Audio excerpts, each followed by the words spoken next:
Chapter 18. It was in the 4th year of my apprenticeship to Joe, and it was a Saturday night. There was a group assembled round the fire at the Three Jolly Bargemen, attentive to Mr. Wopsle as he read the newspaper aloud. Of that group, I was one. A highly popular murder had been committed, and Mr. Wopsle was imbrued in blood to the eyebrows. He gloated over every abhorrent adjective in the description and identified himself with every witness at the inquest. He faintly moaned, "I am done for," as the victim, and he barbarously bellowed, "I'll serve you out," as the murderer. He gave the medical testimony in pointed imitation of our local practitioner, and he piped and shook as the aged turnpike keeper who had heard blows to an extent so very paralytic as to suggest a doubt regarding the mental competency of that witness. The coroner, in Mr. Wopsle's hands, became Timon of Athens, the beadle, Coriolanus. He enjoyed himself thoroughly, and we all enjoyed ourselves and were delightfully comfortable. In this cozy state of mind, we came to the verdict of willful murder. Then, and not sooner, I became aware of a strange gentleman leaning over the back of the settle opposite me, looking on. There was an expression of contempt on his face, and he bit the side of a great forefinger as he watched the group of faces.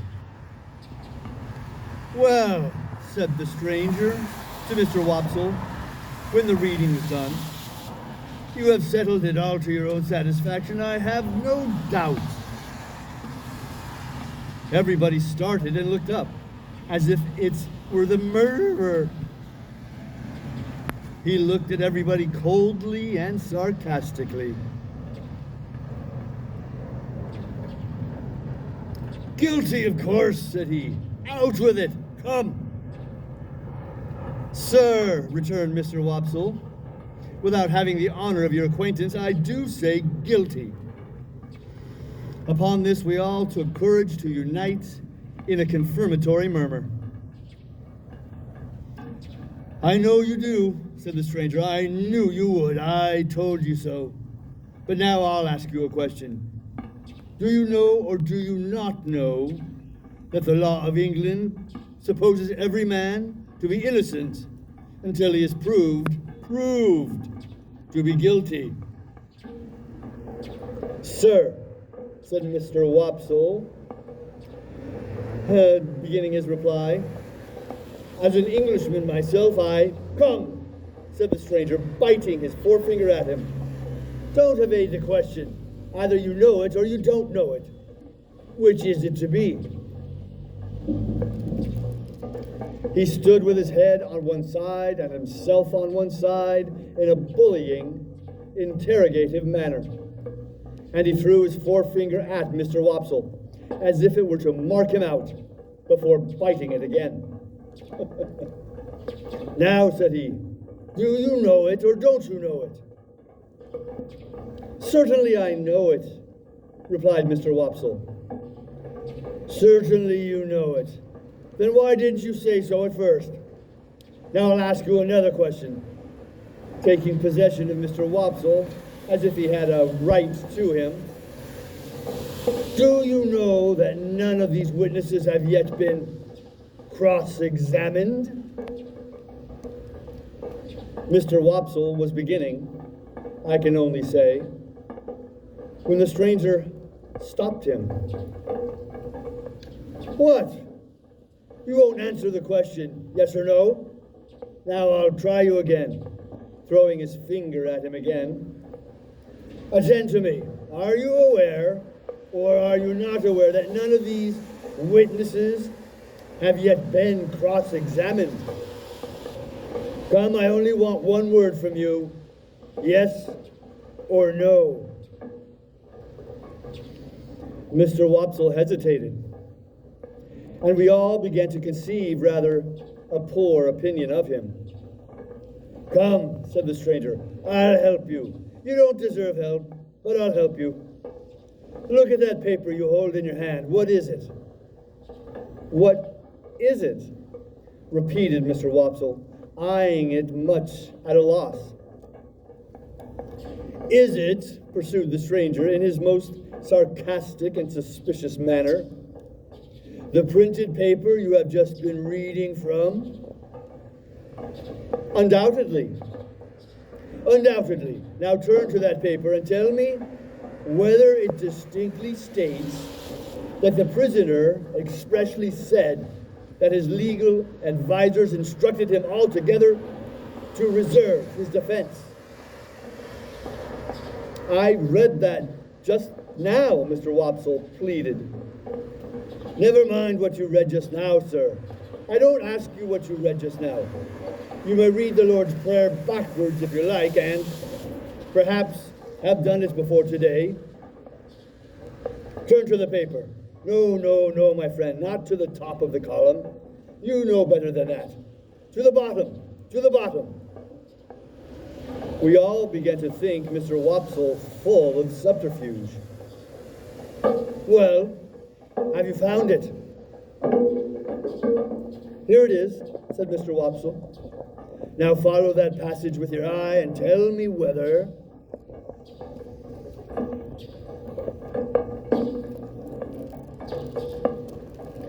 It distinctly states that the prisoner expressly said that he was instructed by his legal advisors wholly to reserve his defense. Come, do you make that of it? Mr. Wopsle answered, those are not the exact words. Not the exact words, repeated the gentleman bitterly. Is that the exact substance? Yes, said Mr. Wopsle. Yes, repeated the stranger, looking round at the rest of the company with his right hand extended towards the witness, Wopsle. And now I ask you what you say to the conscience of that man who, with that passage before his eyes, can lay his head upon his pillow after having pronounced a fellow creature guilty, unheard. We all began to suspect that Mr. Wopsle was not the man we had thought him, and that he was beginning to be found out. And that same man, remember, pursued the gentleman, throwing his finger at Mr. Wopsle heavily, that same man might be summoned as a juryman upon this very trial, and having thus deeply committed himself, might return to the bosom of his family and lay his head upon his pillow, after deliberately swearing that he would tell and truly try the issue joined between our sovereign lord the king and the prisoner at the bar, and would a true verdict give according to the evidence, so help him God. We were all deeply persuaded that the unfortunate Wopsle had gone too far, and had better stop in his reckless career while there was yet time. The strange gentleman, with an air of authority not to be disputed, and with a manner expressive of knowing something secret about every one of us that would effectually do for each individual if he chose to disclose it, left the back of the settle and came into the space between the two settles in front of the fire, where he remained standing, his left hand in his pocket, and he biting the forefinger of his right. From information I have received, said he, looking round at us as we all quailed before him, I have reason to believe there is a blacksmith among you, by name Joseph, or Joe Gargery. Which is the man? Here is the man, said Joe. The strange gentleman beckoned him out of his place, and Joe went. You have an apprentice, pursued the stranger, commonly known as Pip. Is he here? I am here, I cried. The stranger did not recognize me, but I recognized him as the gentleman I had met on the stairs on the occasion of my second visit to Miss Havisham. I had known him the moment I saw him looking over the settle, and now that I stood confronting him with his hand upon my shoulder, I checked off again in detail his large head, his dark complexion, his deep-set eyes, his bushy black eyebrows, his large watch chain, his strong black dots of beard and whisker, and even the smell of scented soap on his great hand. I wish to have a private conference with you two, said he, when he had surveyed me at his leisure. It will take a little time. Perhaps we had better go to your place of residence. I prefer not to anticipate my communication here. You will impart as much or as little of it as you please to your friends afterwards. I have nothing to do with that.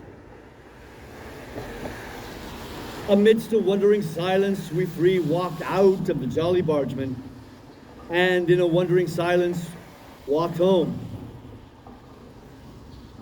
While going along, the strange gentleman occasionally looked at me and occasionally bit the side of his finger. As we neared home, Joe, vaguely acknowledging the occasion as an impressive and ceremonious one, went on ahead to open the front door. Our conference was held in the state parlor, which was feebly lighted by one candle. It began with the strange gentleman sitting down at the table, drawing the candle to him, and looking over some entries in his pocketbook. He then put up the pocketbook and set the candle a little aside. After peering round it into the darkness at Joe and me to ascertain which was which. My name, he said, is Jaggers, and I am a lawyer in London. I am pretty well known. I have unusual business to transact with you, and I commence by explaining that it is not of my originating. If my advice had been asked, I should not have been here. It was not asked, and you see me here. What I have to do as the confidential agent of another, I do. No less, no more.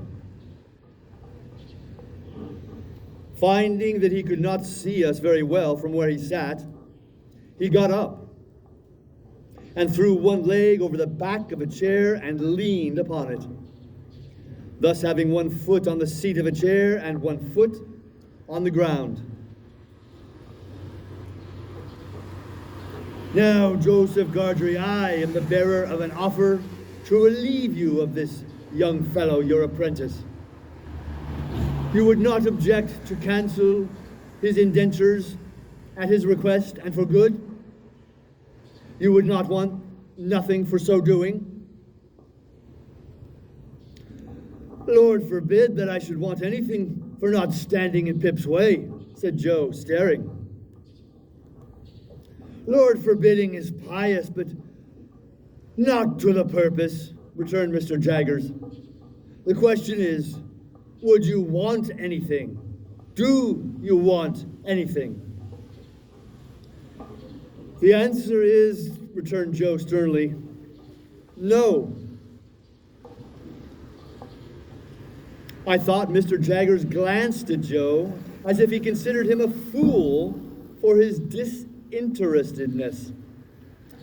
But I was too much bewildered between breathless curiosity and surprise to be sure of it. "Very well," said Mr. Jaggers. "Recollect the admission you have made, and don't try to go from it presently." "Who's it going to try?" retorted Joe. "I don't say anybody is. Do you keep a dog?" "Yes, I do keep a dog." "Bear in mind, then, that Bragg is a good dog, but that Holdfast is a better. Bear that in mind, will you?" repeated Mr. Jaggers, shutting his eyes and nodding his head at Joe, as if he were forgiving him something. "Now I return to this young fellow, and the communication I have got to make is that he has great expectations." Joe and I gasped, and I looked at one another. "I am instructed to communicate to him," said Mr. Jaggers, throwing his finger at me sideways, "that he will come into a handsome property.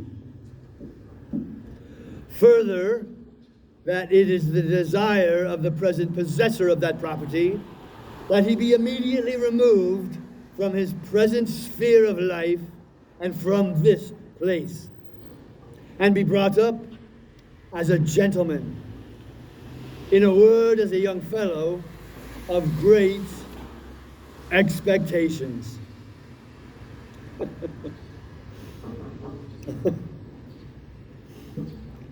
My dream was out.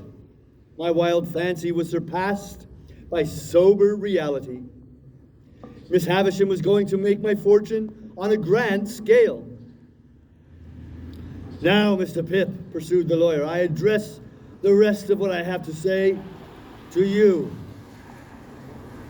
You are to understand first that it is the request of the person from whom I take my instructions that you always bear the name of Pip.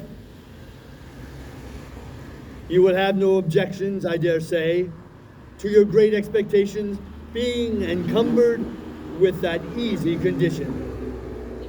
But if you have any objection, this is the time to mention it."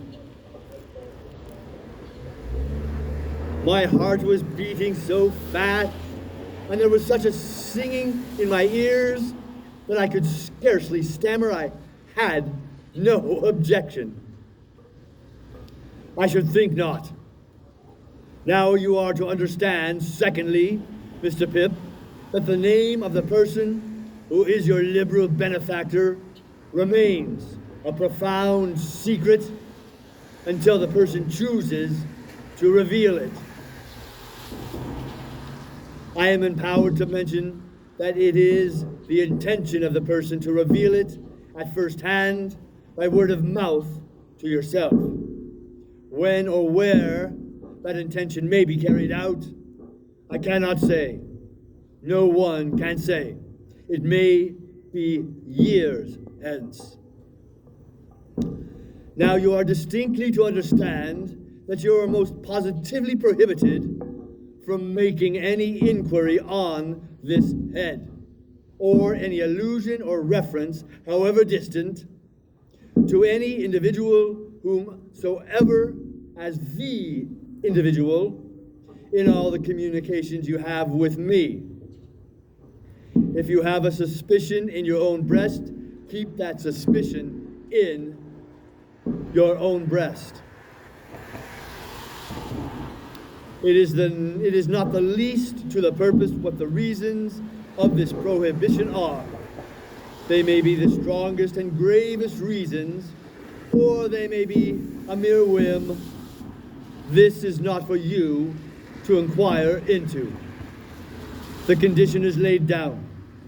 Your acceptance of it and your observation of it as binding is the only remaining condition that I am charged with by the person from whom I take my instructions, and for whom I am not otherwise responsible. That person is the person from whom you derive your expectations. And the secret is solely held by that person and by me. Again, not a very difficult condition with which to encumber such a rise in fortune. But if you have any objection to it, this is the time to mention it. Speak out. Once more, I stammered with difficulty that I had no objection. I should think not. Now, Mr. Pip, I have done with stipulations. Though he called me Mr. Pip and began rather to make up to me, he still could not get rid of a certain air of bullying suspicion. And even now he occasionally shut his eyes and threw his finger at me while he spoke, as much as to express that he knew all kinds of things to my disparagement, if he only chose to mention them. We come next to more mere details of arrangement. You must know that although I use the term expectations more than once, you are not endowed with expectations only.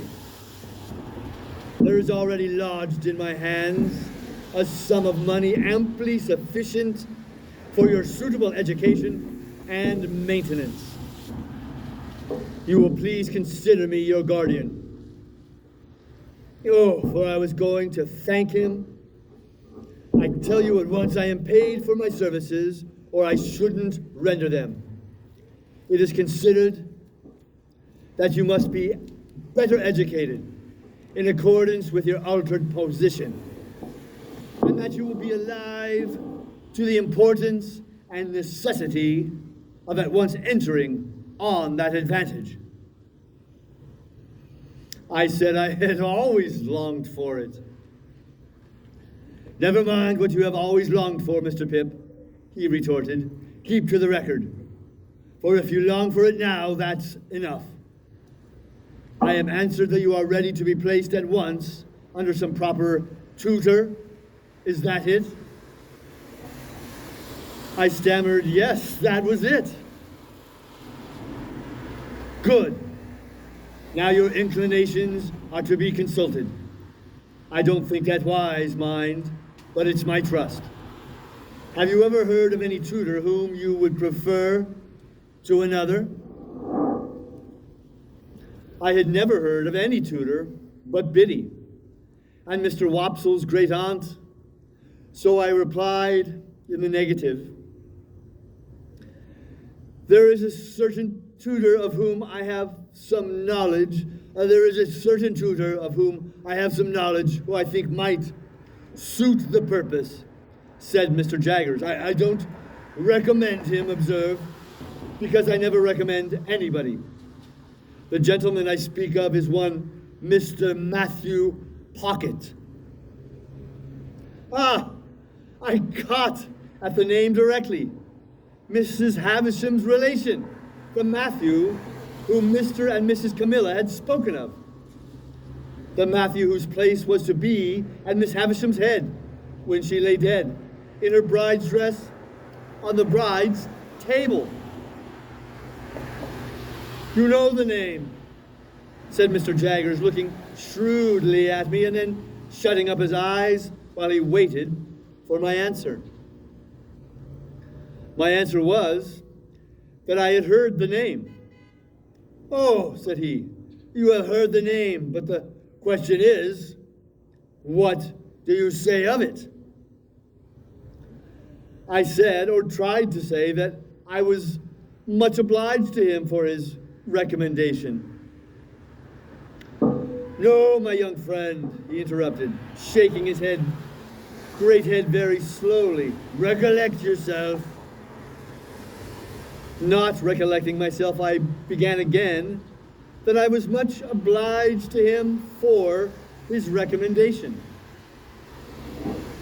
No, my young friend, he interrupted, shaking his head and frowning and smiling both at once.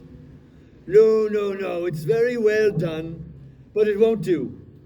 You are too young to fix me with it. Recommendation is not the word, Mr. Pip. Try another. Correcting myself, I said that I was much obliged to him for his mention of Mr. Matthew Pocket. That's more like it, cried Mr. Jaggers. And, I added, I would gladly try that gentleman. Good. You had better try him in his own house. The way shall be prepared for you, and you can see his son first, who is in London. When will you come to London? I said, glancing at Joe, who stood looking at me, motionless, that I supposed I could come directly. First, said Mr. Jaggers, you should have some new clothes to come in, and they should not be working clothes. Say this day week. You'll want some money. Shall I leave you 20 guineas? He produced a long purse with the greatest coolness and counted them out on the table and pushed them over to me. This was the first time he had taken his leg from the chair. He sat astride of the chair when he had pushed the money over and sat swinging his purse, eyeing Joe. Well, Joseph Gargery, you look dumbfounded. I am, said Joe, in a very decided manner.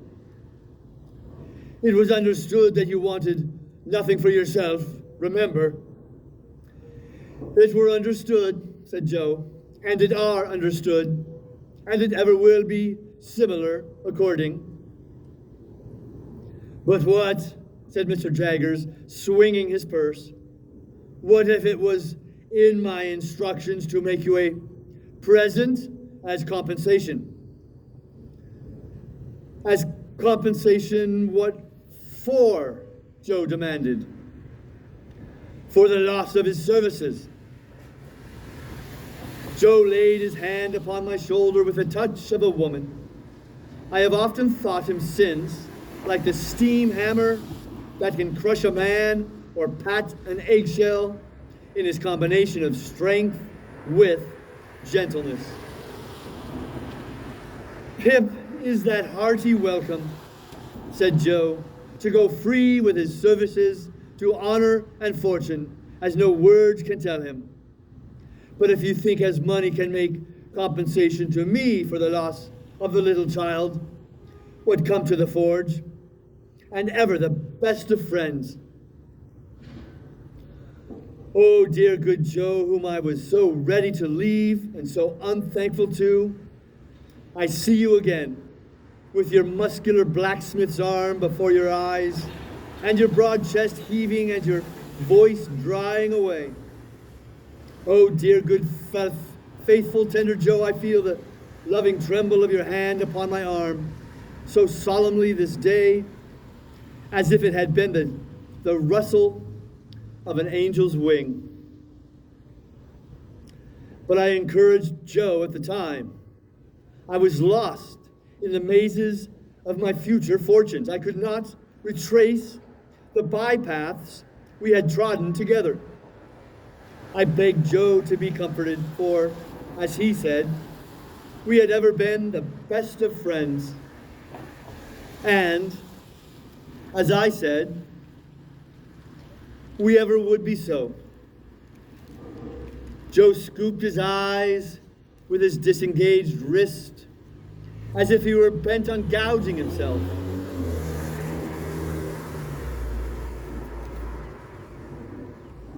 But said not another word. Mr. Jaggers had looked on at this as one who recognized in Joe the village idiot. Thanks. And in me his keeper. When it was over, he said, weighing in his hand the purse he had ceased to swing, Now, Joseph Gargery, I warn you, this is your last chance. No half measures with me. If you mean to take a present, that I have it in charge to make you speak out, and you shall have it.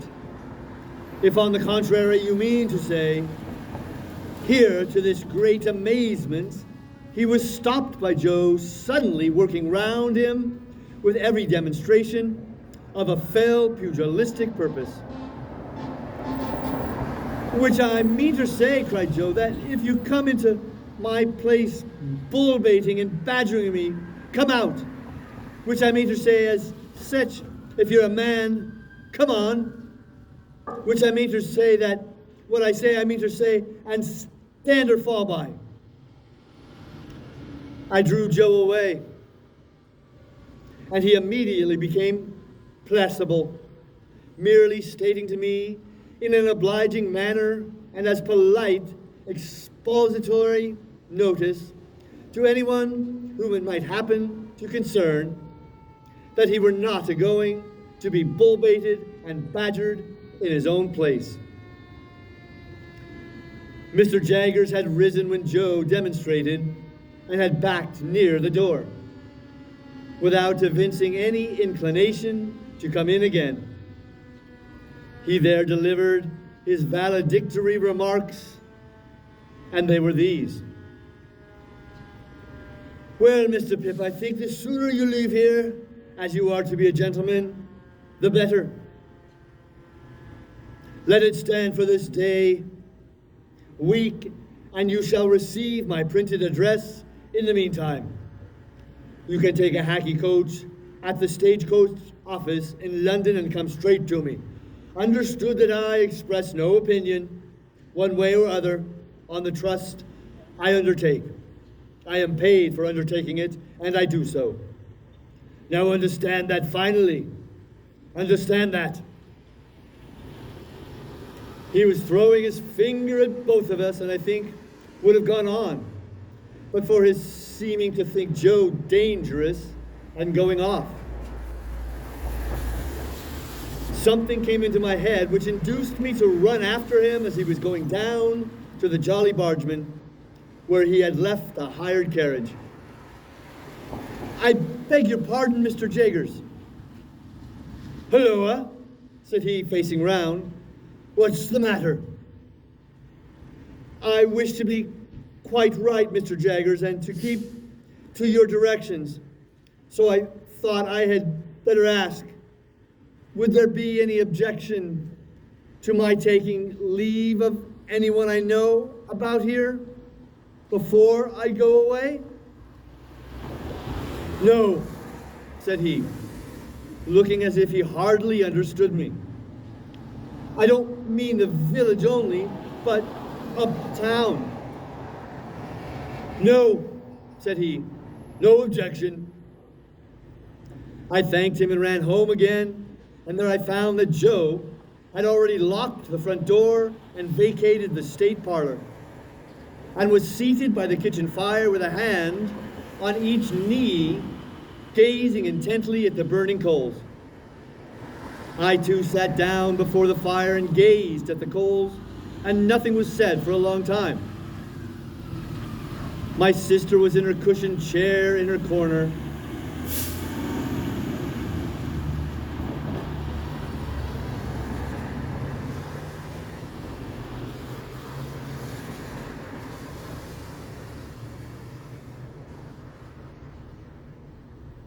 And Biddy sat at her needlework before the fire. And Joe sat next to Biddy, and I sat next to Joe in the corner opposite my sister. The more I looked into the glowing coals, the more incapable I became of looking at Joe. The longer the silence lasted, the more unable I felt to speak. At length I got out, Joe, have you told Biddy? No, Pip, returned Joe.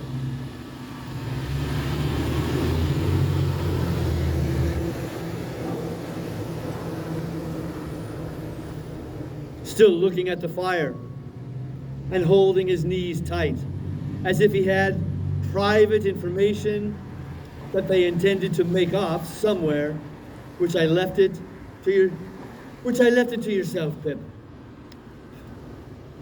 I would rather you told, Joe. Pip's a gentleman of fortune, then, said Joe, and God bless him in it. Biddy dropped her work and looked at me. Joe held his knees and looked at me. I looked at both of them. After a pause, they both heartily congratulated me. But there was a certain touch of sadness in their congratulations that I rather resented. I took it upon myself to impress Biddy, and through Biddy, Joe, with the grave obligation I considered my friends under, to know nothing and to say nothing about the maker of my fortune.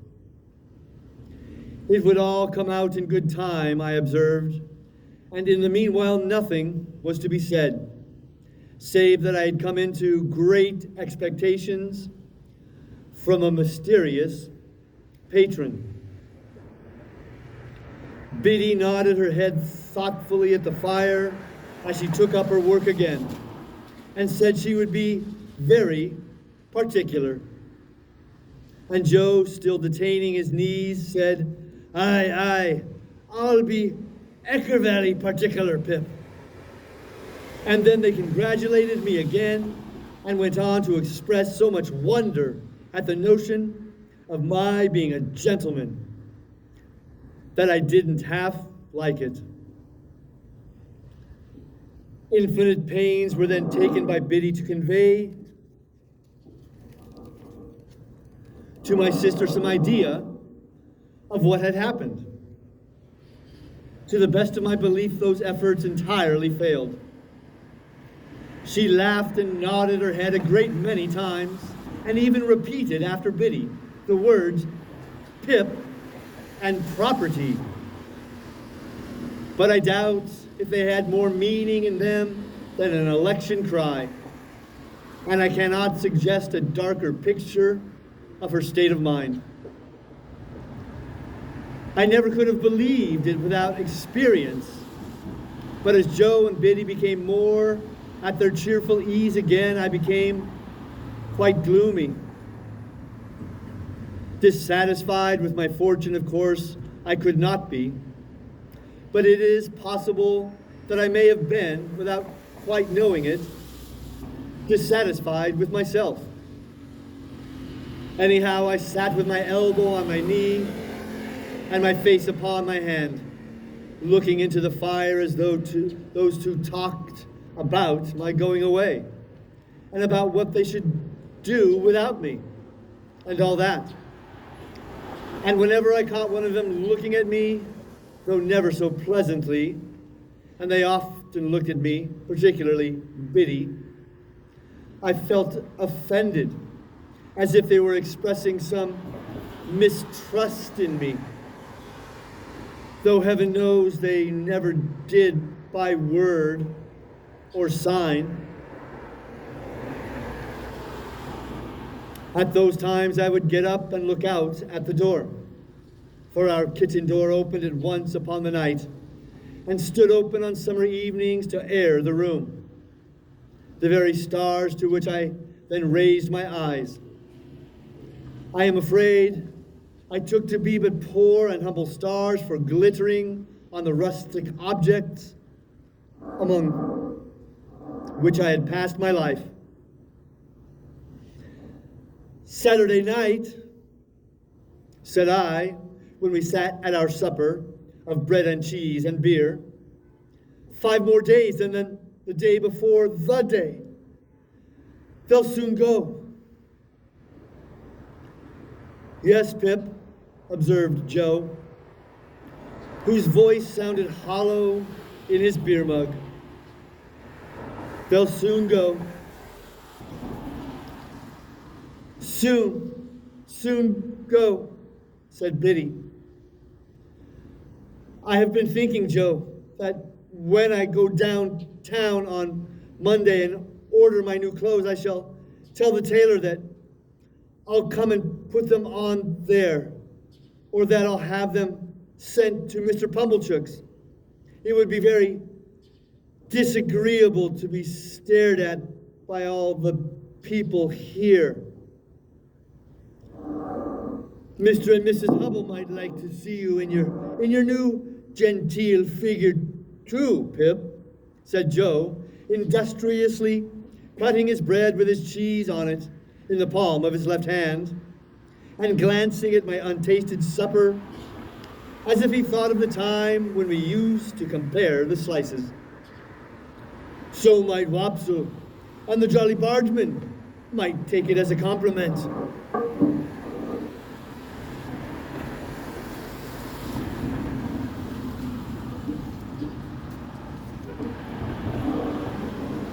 That's just what I don't want, Joe.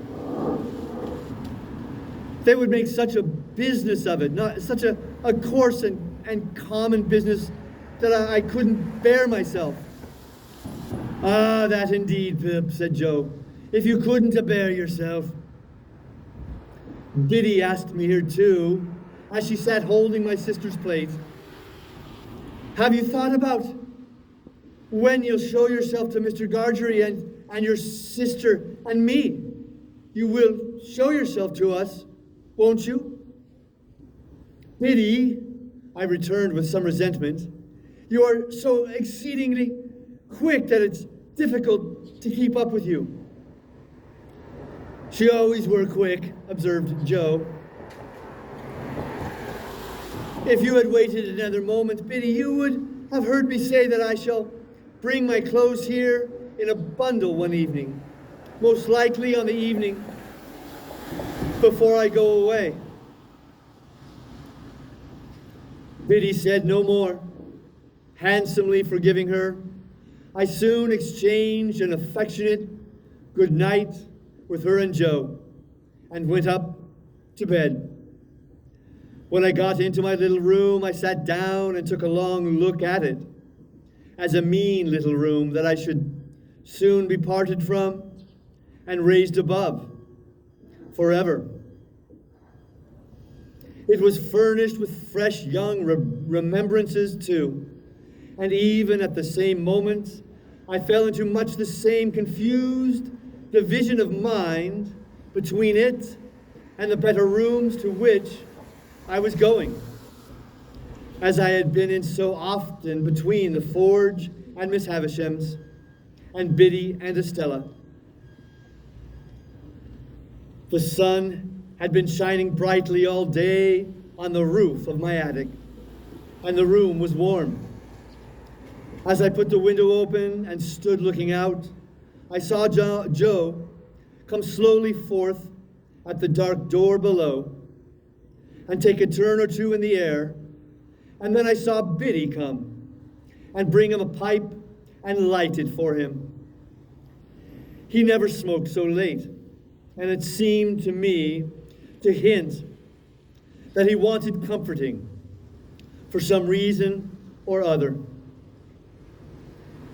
He presently stood at the door immediately beneath me, smoking his pipe, and Biddy stood there too, quietly talking to him, and I knew that they talked of me, for I heard my name mentioned in an enduring tone by both of them more than once. I would not have listened for more if I could have heard more.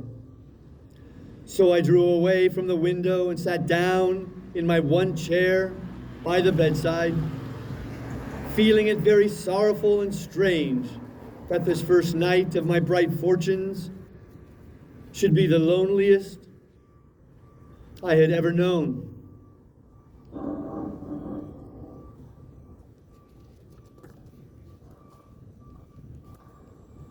Looking towards the open window, I saw light wreaths from Joe's pipe floating there, and I fancied it was like a blessing from Joe, not obtruded on me or paraded before me, but pervaded the air we shared together. I put my light out and crept into bed.